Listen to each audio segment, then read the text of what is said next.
அனைவருக்கும் வணக்கம். இந்த மாதத்தை பொறுத்தவரையில் நாட்டிற்காக, அதாவது இந்திய நாட்டிற்காக போராடிய பெரியார்களின் பிறந்த தினங்களை அல்லது நினைவு தினங்களை அவர்களுக்காக கொண்டாடக்கூடிய மாதமாக இந்த மாதம் அமைந்திருக்கின்றது. அதே சமயம் பார்த்தீர்களாக இருந்தால் சமூக ஏற்றத்தாழ்வு, தீண்டாமை, மூடநம்பிக்கை, பார்ப்பனிய ஆதிக்கம் என எல்லாவற்றிற்கும் எதிராக கருத்துக்களை முன்வைத்த ஒருவரான தந்தை பெரியாருடைய பிறந்த நாள் 17/9/2024 அனுஷ்டிக்கப்பட்டது. இதனால் இந்த வீடியோ முழுமையாக பார்த்தீர்களாக இருந்தால் தந்தை பெரியாருடைய வாழ்க்கை முறை, அரசியலின் நுழைவு, அதே போன்று அவருடைய இறப்பு என்று அவருடைய வரலாறை மிகச் சுருக்கமாக அதே போன்ற முக்கியமான கருத்துக்களை நம்ம இந்த வீடியோவில் பார்க்க போகிறோம். பார்த்தீங்கன்னு சொன்னால் இது போன்ற கருத்துக்களை நீங்கள் தெரிந்து கொள்ள விரும்பினால் எங்களுடைய இந்த சேனலை சப்ஸ்கிரைப் பண்ணி வச்சுக்கொள்ளுங்க.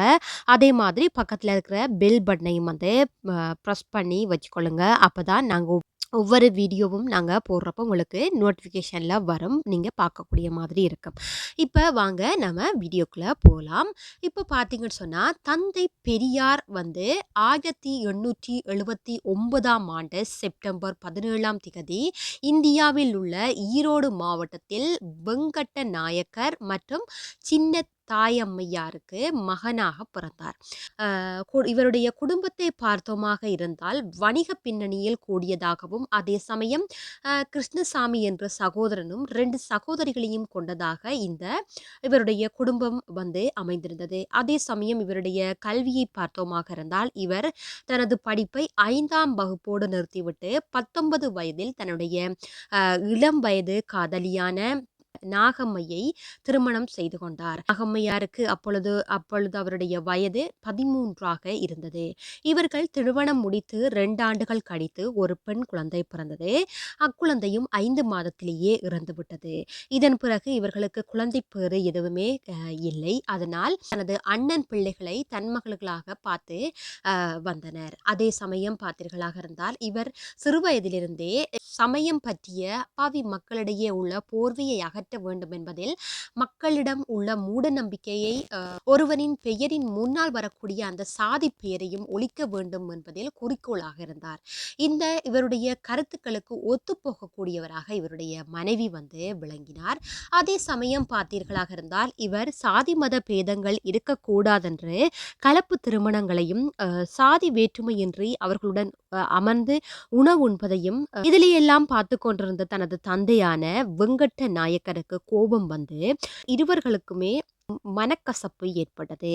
அந்த நேரத்தில் தான் பெரியார் காசியை நோக்கி தனது பயணத்தை ஏற்படுத்தி கொள்கின்றார். அந்த நேரத்தில் அவருக்கு இறை நம்பிக்கை கூடியதாகவும் அதே சமயம் அவர் பிராமணர்களை ஒதுக்கக்கூடியவர், அவருடைய பிராமணர்களுடைய கருத்துக்களுக்கு முரண்பட்டவராகவும் இருந்தார். அந்த நேரத்தில் தான் பார்த்தீர்களா இருந்தால் இந்த காசி பயணம் அவருக்கு மிக மிக வருத்தத்தை கொடுத்தது.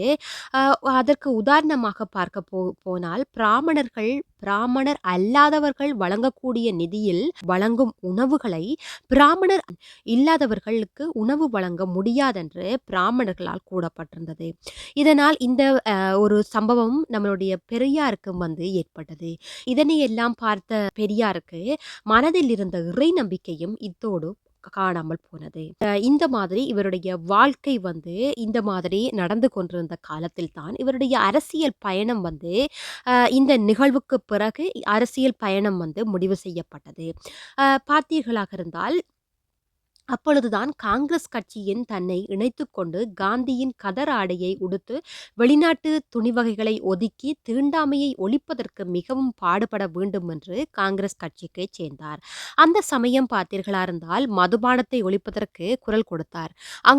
அந்த காலங்களில் உள்ள கள்ளுக்கடைகளுக்கு எதிராக இவருடைய கோஷங்களை எழுப்பினார். அந்த நிலையில் இவர் சிறை தண்டனையையும் அனுபவிக்க நேர்ந்தது. அந்த சமயத்தில் பார்த்தீர்களா இருந்தால் சிறை தண்டனையை முடித்துவிட்டு வெளியே வந்தவுடன் ஒரு கருத்திற்கு மட்டுமல்லாமல் பல்வேறுபட்ட கருத்துக்களுக்கும் இவர் குரல் கொடுத்து வந்தார். அந்த சமயத்தில் பார்த்தீர்களா இருந்தால் 1922ஆம் ஆண்டு தனது காங்கிரஸ் கட்சிக்கு தலைவரானார். அதே சமயம் பார்த்தீர்களாக இருந்தால் அரசு பணிகளில் கல்வியிலும் இட ஒதுக்கீடுகளை அமல்படுத்த வேண்டும் என்று கோரிக்கைகளை ஆங்கில அரசுக்கு வலியுறுத்தினார் பெரியார். ஆனால் அந்த கொள்கையை காங்கிரஸ் கட்சியில் உள்ளவர்களே ஏற்றுக்கொள்ள முடியவில்லை. இதனால் அந்த கொள்கையும் தோல்வியுற்றது. இதனை பார்த்த பெரியார் தனது காங்கிரஸ் கட்சியிலிருந்து விலகினார். இது 1925 காங்கிரஸ் கட்சியிலிருந்து தன்னை விலக்கிக் கொண்டார். அதன் பிறகு தனது சாதி ஒழிப்பு போராட்டத்தை அவர் விடவில்லை, தொடர்ந்து போராடிக் கொண்டே இருந்தார். அதே சமயம் தலித் மக்களுக்காகவும் ஈழத்தவர்களுக்காகவும் கோயில்களுக்குள் நுழையவும் அந்த வீதியில் நடக்கக்கூட தடை விதிக்கப்பட்டது. அதற்காகவும் அவர் போராடிக் கொண்டிருந்தார். இந்த நிலையில்தான் இவருடைய மனைவியாரும் இந்த போராட்டத்தில் சேர்ந்து போராடினார். அதே சமயம் இதனாலே இருவரும் சேர்ந்து சிறைக்கு தள்ளப்பட்டனர். தனித்தனி சிறையில் அடைக்கப்பட்டனர். அதே சமயம் பார்த்தீர்களா இருந்தால் வெளியில் வந்தவுடன் 1937 ஆண்டு சக்கரவர்த்தி ராச கோபாலாச்சாரியார் என்பவர் மதராசு மாகாணத்திற்கு முதலமைச்சரானார். அந்த சமயத்தில்தான் இந்தி கட்டாய மொழியாக பாடசாலைகளுக்கு அறிமுகப்படுத்தினார்.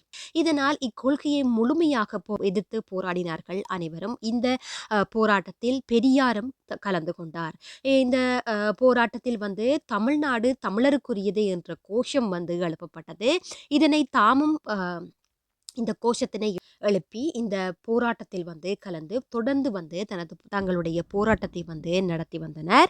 அதே சமயம் பார்த்தீர்களாக இருந்தால் 1944 நீதி கட்சி தலைவராக பெரியார் இருந்து நடத்திய நீதி கட்சி பேரணியில் திராவிட கழகம் என முதலில் பெயர் வைக்கப்பட்ட திராவிடர் கழகம் அழைக்கப்பட்டது. அப்பொழுதுதான் பார்ப்பன புரோகிதர்களின் அடையாளங்களுக்காக இந்தி மற்றும் சமயச் சடங்குகள் தமிழ் பண்பாடுகளுக்கு விரோதமானவை என அடையாளம் காணப்பட்டு விலக்கி வைக்கப்பட்டனர். திராவிட கழகமானது தலித்துக்களுக்கு எதிராக பயன்படுத்தப்படும் தீண்டாமையை எதிர்த்து பெண்ணுரிமை பெண் கல்வி என்று பெண்களுக்கு முக்கியத்துவம் கொடுப்பனவாக இருந்தது. அதே சமயம் 1957 தேர்தலில் ஈடுபட்டு இந்த தன்னுடைய கட்சியை தேர்தலில் ஈடுபட்டனர். அதே சமயம் இவர்கள் காங்கிரசுக்கு முழுமையாக ஆதரித்தனர். அதில் காங்கிரஸ் வெற்றி எட்டியது. திராவிட முன்னேற்ற கழகமானது 15 இடங்களை வெற்றி பெற்றது. 15 இடங்களை பிடித்தது. இவ்வாறு இவருடைய அரசியல் பணத்தை ஏற்றுக்கொண்டிருந்த போது இதே சமயம் இவருக்கு குடலிறக்க நோயினால் இவர் பாதிக்கப்பட்டிருந்தார். அப்பொழுது 1973 ஆண்டு நடந்த கூட்டத்தின் சமுதாயத்தில் சாதி முறைமையும் இழிவு நிலைமையும் ஒதுக்கப்பட திராவிடங்கள் அனைவரும் ஒன்றிணைந்து செயற்பட வேண்டும் என்று தனது கடைசியான கருத்தினை முன்வைத்தார் பெரியார். இதுவே அவருடைய கடைசி பேச்சாக இருந்தது. இதுவே இவருடைய கடைசி கூட்டமாகவும் இருந்தது. இவ்வாறு இருந்தபோது இவர் மருத்துவமனையில் அனுமதிக்கப்பட்டு டிசம்பர் 24, 1973 தனது 94வது வயதில் இறைவனடி சேர்ந்தார். நாட்டிற்காக போராடிய தலைவர்களை இந்த மாதங்களில் நாம் நினைத்து பார்க்கலாம்.